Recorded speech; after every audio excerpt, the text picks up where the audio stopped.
Today, we will tell you how to weld the hose to the braid and cover and fitting. First, we need to compress the corrugations at both ends of the hose.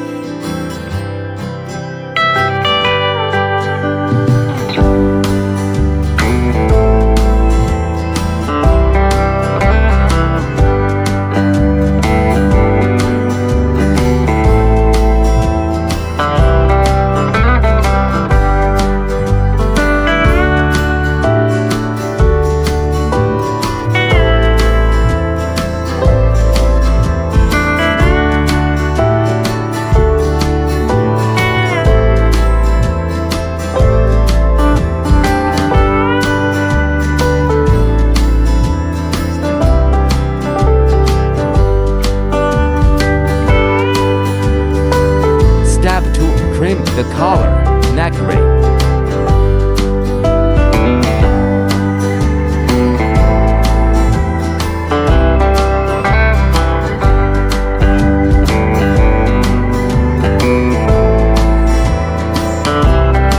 Step 3.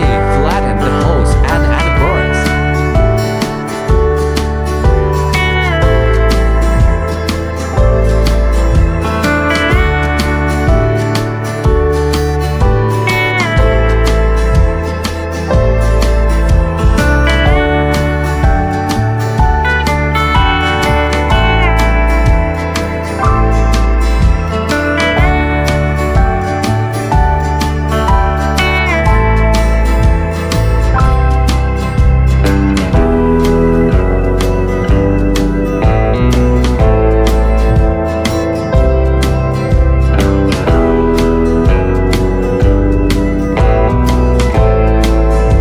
Step